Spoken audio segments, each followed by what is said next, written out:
Hello friends, Craig Ballard, Raptors Rap, taking a look at a Wednesday night game preview as your 5-2 Toronto Raptors, 4-game winning streak, 3-0 on the road, head into the nation's capital to take on the 5-2 Washington Wizards.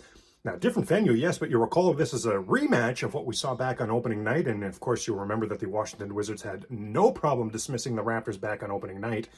Now, in the last game, we saw Fred VanVleet get banged up, we saw Gary Trent Jr. get banged up, and we know that for the second straight game, there'll be no Scotty Vibes tonight. Despite all of that said, I still feel good about this game tonight for the Toronto Raptors. If you take your mind's eye back to that first game against the Wizards, Fred VanVleet, OG, Svi, and Gary Trent Jr., all four of them were terrible, atrocious, all four of them in that game, just terrible.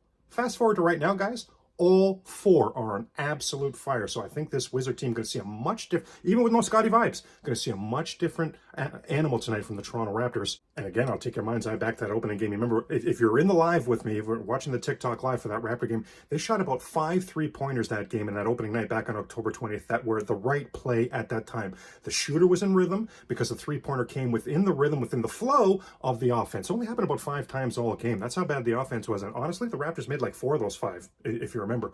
However, for the entire game, the Raptors shot 7 for 34. That's 21% from downtown. Goodness. So if the Raptors are going to continue to impress, continue to surprise, get the 6-3, get a 5th straight win, go to 4-0 on the road, if all of these awesome things are going to happen, then the 3 ball is going to have to be significantly better tonight for your Toronto Raptors. Now, the Craig's key going to be Khem Birch. What do we remember? Again, I'm going to ask you to go back to that opening night game. Who was the difference maker in that game? You'd think Bradley Beal, but if you remember that game, Montrezl Harrell came off the bench and really imposed his will and took over that game. Precious Achiuwa is looking overmatched on the NBA level. I don't think Nick Nurse pulls the trigger and switches Birch for Achiuwa in the starting rotation, but I absolutely think Nick Nurse is going to be looking to get Khem Birch a lot of minutes tonight. What have we seen from Khem Birch this season? A stat sheet stuffer? Absolutely not, but he's a guy that makes the little plays, the dirty and the hard-nosed plays that contribute to winning. So Khem Birch, I'm looking for you to do that again tonight.